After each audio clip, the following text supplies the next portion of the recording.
TNUSRB SI exam case update அப்படின்னு பார்த்தீங்கன்னா SI எக்ஸாமை ரத்து செய்ய முடியாது அப்படின்னு சொல்லிட்டு கோர்ட் முடிவு பண்ணிட்டாங்க. ஸோ அதுக்கான ஆர்டர் இன்னைக்கு கொடுத்துட்டாங்க. சரியா? ஸோ எஸ்ஐ தேர்வை ரத்து செய்ய நீதிமன்றம் மறுப்பு தெரிவிச்சிருக்காங்க. என்ன ஆச்சு அப்படிங்கிற இன்ஃபர்மேஷன் பார்த்துக்கலாம், என்ன சொல்லியிருக்காங்க அப்படிங்கிறத பார்க்கலாம். நமக்கு ஆல்ரெடி டிசம்பர் 21 தேர்வு நடந்திருக்கும். ஸோ அதுக்கான முடிவுகள் வந்து வெளியிடப்பட்டது. ஸோ பட் இருந்தாலுமே வந்து திடீர்னு சர்வர் கோளாறு அப்படின்னு சொல்லிட்டு என்ன பண்ணாங்க, அந்த ரிசல்ட்டை வந்து திரும்ப பெறப்பட்டது. அதன் பிறகு வந்து பார்த்திங்க அப்படின்னா தென்காசியை சேர்ந்த ஆனந்த் ராஜா அப்படிங்கிறவரும் குருசாமி உயர்நீதிமன்ற மதுரை கிளையில் மனு தாக்கல் செய்தார்கள். அதாவது பாடத்திட்டம்னு ஒன்று கொடுத்துருக்கீங்க, அதில் வந்து தமிழில் இருந்து பார்ட் பியில் தமிழில் கேள்விகளே இடம்பெறவில்லை. ஓகேவா? ஸோ உளவியல் கேள்விகளும் இங்கிலீஷ் கேள்விகள் மட்டும்தான் இருக்குது, தமிழில் கேள்விகள் இல்லை அப்படிங்கிறத முன் வச்சாங்க. அப்போ பாடத்திட்டத்திலேருந்து ஏன் கேள்வி கேட்கல அப்படின்னு சொல்லிட்டு ஸோ அதுக்கு என்ன சொல்கிறாங்க அப்படின்னா, தமிழ் வினாக்கள் கேட்கப்படவில்லை, மாறாக உளவியல் பாடத்தில் கூடுதலான வினாக்கள் கேட்கப்பட்டது, அதனால் தேர்வு ரத்து செய்ய வேண்டும் அப்படின்னு சொல்லி கேட்டிருந்தாங்க. பட் இதுக்கு நீதிமன்றம் என்ன சொல்லியிருக்கு அப்படின்னா, ஸோ பாடத்திட்டத்தில் குறிப்பிட்டபடி வினாக்கள் அமையவில்லை. நமக்குன்னு ஒரு மாடல் கொஸ்டின் பேப்பர் கொடுக்குறாங்க, இதுக்கு முன்னாடி தேர்வுகள் நடக்குது அப்படிங்கும்போது இங்கிலீஷில் தமிழில் கேள்விகள் இருக்குது, உளவியல் கேள்விகளும் இருக்குது, எல்லாமே தான் இருக்குது. ஸோ மொழி சம்பந்தமான மொழி அறிவுத்திறன் ஸோ இருக்கணும், தெரியணும் அப்படிங்கிறதுக்காக அந்த கொஷின்ஸ் வந்து கேட்டுட்ருக்காங்க. ஸோ அதை வைத்துக்கொண்டு ஸோ நீங்கள் மறுதேர்வு நடத்தணும், தமிழ் மொழிக்கு உரிய முக்கியத்துவம் கொடுக்கவில்லை அப்படின்னு சொல்லி கேட்டிருந்தாங்க. பட் அரசு தரப்பு என்ன சொல்லியிருந்தாங்க, ஏற்கனவே வந்து ஒரு 10 டேஸ்க்கு முன்னாடி நம்ம பார்த்துருந்தோம். லாஸ்ட்டாக வந்து அவங்க தரப்புலேருந்து சொல்லப்பட்ட பதில் என்ன அப்படின்னு இருந்ததுன்னா, பாடத்திட்டம் கொடுத்துருக்கோம், அது மட்டும் இல்லாமல் இந்தந்த பகுதிகளிலிருந்து கேட்கணும். சரியா? அது வந்து ஒரு இண்டிகேஷன் தான், வழிகாட்டு தான், சிலபஸ்ங்கிறது ஒரு இண்டிகேஷன் தான். அதுலேருந்து கண்டிப்பாக கொஸ்டின் வரணும் அப்படிங்கிறது கிடையாது.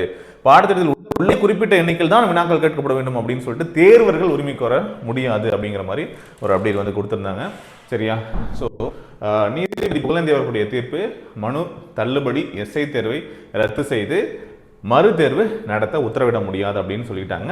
அரசு தரப்பில் அந்த சொன்ன அந்த வாதம், சிலபஸில் இருக்கக்கூடியது படி நாங்கள் வந்து கொஷின் கேட்டிருக்கோம், அதில் இருக்கிற மாதிரி கொஷினோட நம்பர்ஸும் இருக்கணும்னு எதிர்பார்க்கக்கூடாது.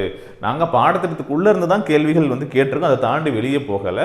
ஆனால் தமிழில் கேள்விகள் இல்லாதது ஒரு குறிப்பிட்ட பகுதியில் அதிகமாக இருக்கலாம், குறைவாக இருக்கலாம், கண்டிப்பாக கேட்கணும் அப்படிங்கிறது கிடையாது. சிலபஸ் இருக்குது, சிலபஸில் இருக்கிற எல்லாத்துலேருந்தும் கேள்வி கேட்கணும், எல்லா டாப்பிக்லேருந்தும் கேள்வி கேட்கணும் அப்படிங்கிறத நீங்கள் கேட்கக்கூடாது அப்படிங்கிற மாதிரி சொல்லியிருந்தாங்க. சரியா?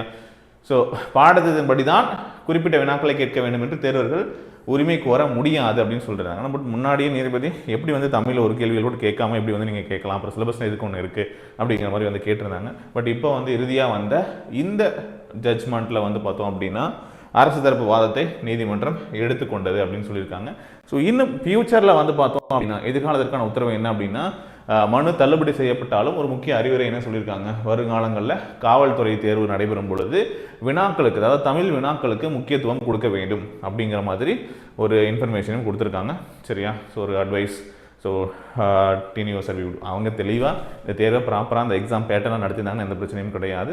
பட் இங்கே வந்து அந்த பேட்டர்னை நடத்தாமல் போனதுனால தான் இவ்வளோ சிக்கல்கள். ஸோ பிரச்சனை பண்ணுறது யார்? டிஎன்யூஎஸ்ஆர்பி தான். ஸோ சரியாக நடத்தியிருந்தாங்க, சரியான கேள்விகள் கேட்கப்பட்டிருந்தாங்க அப்படின்னா எந்த பிரச்சனையும் இல்லை. சரியா? ஸோ ரிசல்ட் வந்து சீக்கிரமாக எதிர்பார்க்கலாம். ஸோ அடுத்தடுத்து எந்த தடையும் இல்லை. ஸோ ரிசல்ட் வந்துடும். ஸோ அடுத்து நீங்கள் 2026 வரக்கூடிய எஸ்ஐ எக்ஸாம்ஸ்க்கு ஓவர் பண்ணுறீங்க அப்படின்னா இதற்கான online class and test batches நம்ம ஆல்ரெடி ஸ்டார்ட் பண்ணி போயிட்டுருக்கு.